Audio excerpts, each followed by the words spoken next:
chain restaurants? Here's the hard truth. Since 1972, Ruby Tuesday restaurants have been a familiar sight in the eastern half of the United States. The casual sit-down chain is known for its affordable American dishes. It's a place to get a ribeye with a baked potato, a sirloin steak with mashed potatoes, or a rack of ribs with French fries. But over the years, the number of Ruby Tuesdays in the United States has been shrinking. It had over 800 locations a decade ago, but as of 2021, shortly after the chain declared bankruptcy, it had approximately 200 locations. I had students crying because they can't pay their bills, feed their children. With Ruby Tuesday's performance in 2022, the future of this chain restaurant is not looking good. Over the past year, we've seen more and more individual locations close. In January, the last remaining Ruby Tuesday in Wisconsin closed. With COVID-19, bankruptcy, and recent closures, Restaurant Clicks predicted in 2022 that it won't be long until Ruby Tuesday is gone for good. Boston Market is not having a good year. According to reports, at least 3 individual locations closed in 2022. 2 of those locations were in New Jersey in Monmouth and Howell, and the 3rd was in Michigan. This year's scattered closures are one sign that Boston Market is just barely hanging on across the United States. As of October, there are roughly 300 Boston Market locations left. In the early 90s, there were more than 1,000 locations, so the restaurant's demise has been somewhat gradual. But things have started to look especially bad in recent years. The chain closed 10% of its stores in 2019.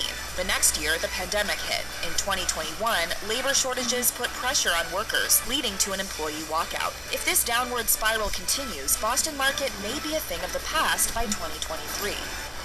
Steak 'n Shake is trying to play it cool. The restaurant chain seems to believe that changes implemented in early 2022, such as replacing human servers with virtual kiosks and introducing a new menu, will save it from collapse. But even these new developments may not be enough. Locations have been disappearing for a while. In 2022, the number of Steak 'n Shake locations has been reduced to roughly 500. During 2022, the company has also been shaking things up by attempting to convert company-owned locations into those that are franchise-owned. If trying to pawn off its locations onto other people doesn't work out for Steak 'n Shake, this could be the restaurant chain's last year. It might be the last chance to sample the menu, known for its extensive varieties of hamburgers and milkshakes. Whipped cream and cherries, check.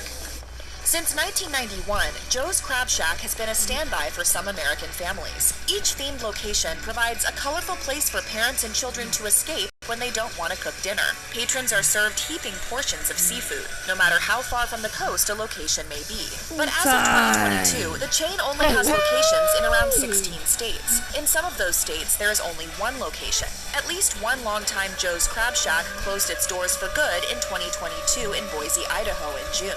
To make matters worse, it appears 2 buildings in Vancouver and San Antonio that used to house Joe's Crab Shacks caught fire this year. At the Texas location, it was not the first time that the restaurant had caught fire since Joe's Crab Shack vacated it. Only time will tell if this chain survives in 2023.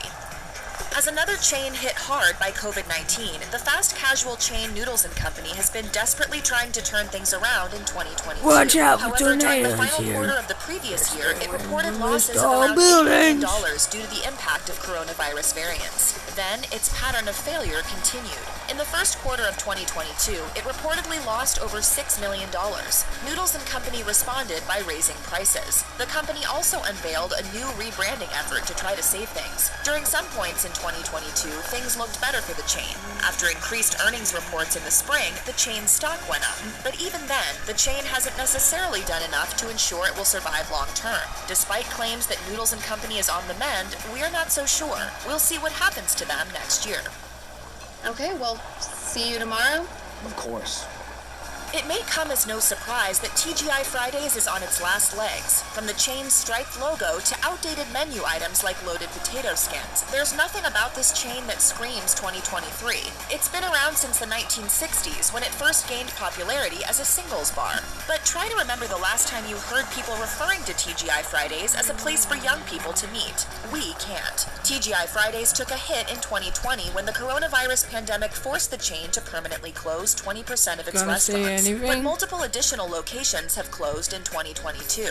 On a positive note, the chain has plans to greatly increase its international presence. It's even opened a few restaurants outside of the US this year, but even still, TGI Friday's current number of locations is nowhere near its peak. We'll be waiting to see if they completely disappear from America by 2023's end.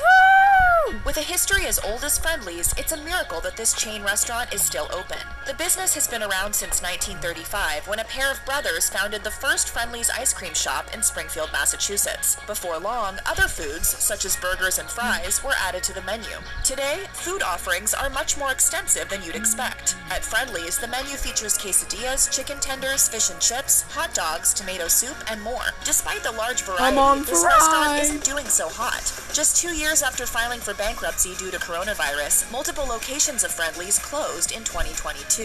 This may be a sign that the chain's time is coming to an end. The company released a statement saying it regrets the closures, but that operating the restaurants was simply no longer viable. Qdoba's biggest food rival is Chipotle. There are roughly 700 existing Qdoba locations, whereas Chipotle has over 3,000. To make matters worse, the internet is full of negative reviews concerning Qdoba's cuisine. As one customer on Yelp wrote, "When I do order from here, it is difficult for me to finish the bowl, and I regret ever stepping into Qdoba. Qdoba's future doesn't look very bright. During this year, at least 2 locations closed. Other changes took place for the chain this year as well. One such change was Qdoba being sold by parent company Apollo to a much smaller owner.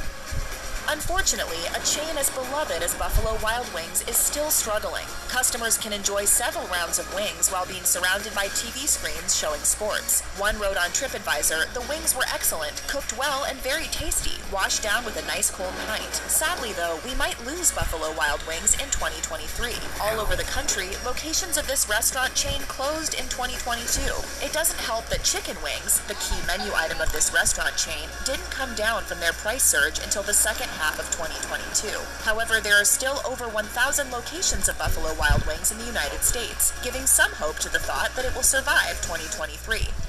By the looks of it, Jack in the Box did not have a successful year in 2022. The chain started the year with staffing shortages. Labor issues forced the chain to reduce its hours, leading to a drop in sales. To make up for these problems that persisted during the first half of 2022, the chain raised its prices. In August, menu prices went up by approximately 10%. This doesn't seem to have helped them much. At least 2 different Jack in the Box locations closed following the company-wide price increases. Show me the data. We hate to think that Jack in the Box will be leaving us in 2023, but if this trend continues, it doesn't look good for the fast food chain. We may soon be saying goodbye to a versatile restaurant that offers us both tacos and burgers. Quiznos is a chain you may be surprised to see in this roundup, but it has fallen far from its peak in 2006. That year, there were nearly 5,000 Quiznos locations. Today, there are less than 200 Quiznos locations worldwide. The company's downfall began as early as the 2000s Great Recession. Sure, the brand has attempted to turn things around, using store remodels and ghost kitchens, but these changes don't seem to be doing enough. If this year is any indication, Quiznos' slow descent into nothingness may be near its end. Several locations closed their doors for good, including one in Rockville, Maryland, and one in Wichita, Kansas. Even the last remaining Quiznos in Idaho is no more. In 2023, it might be time to say our goodbyes. Maybe just show the new sandwiches? Fuddruckers locations are so rare these days that people are already speaking about the chain in the past tense. One person on Reddit wrote, "Does anyone else miss Fuddruckers?" Another asked only 5 months ago, "Was Fuddruckers good?" As of 2022, the number of Fuddruckers locations is low. There are roughly 76 stores left. In January, the company closed a location in The Woodlands, Texas. In February, it closed 2 locations in Central Florida. Although the chain also announced plans to expand this year, we've yet to see that growth. The concept behind Fuddruckers is simply not good enough to stick around. The chain still claims to have the world's best hamburgers, yet because it didn't get its start until 1980, it lacks the nostalgia that older hamburger chains have. Marie Callender's is a small chain that began in the 1940s in Orange County, California. When the restaurant opened, the focus was on bakery items, especially pies. Today, Marie Callender's is still known for its pies, which are brightly displayed in each location. There is a surprising variety sold there too, including lemon meringue, banana cream, key lime, and a cheesecake-inspired option called cream cheese pie. To this day, Marie Callender's has restaurants concentrated in California, as well as other parts of the Southwest. Overall, the brand hasn't changed much about its itself over the many decades of its existence, which could be part of the reason for its downfall today. We can't say for sure if Marie Callender's will close in 2023, but it closed at least one location in 2022. The final outpost of the chain in the Bay Area shuttered in February after nearly 50 years in business. On its last day, the place sold out of pies. Unfortunately for this community and others, this closure follows a trend that's been going on at Marie Callender's for a while. The chain has declared bankruptcy twice in the past 20 years. A recent viral story of two citizens helping out at a Denny's speaks volumes about the chain's current problems. In August, a Denny's in Texas was so understaffed that only one employee was present. To help out, two customers entered the kitchen and started cooking. If this story is any indication, the chain is experiencing understaffing problems that are not uncommon in the restaurant industry of 2022. This, along with other issues, may lead it to close in 2023. In September, 5 different Denny's locations closed. A lawsuit forced 2 locations to close. Another location in West Haven, Connecticut also closed that month. A Denny's in Portland also shuttered for good, as did a location in Salina, New York. It looks like 2023 really could be the end for the iconic chain. Bye. Welcome to Wendy's. How may I take your order?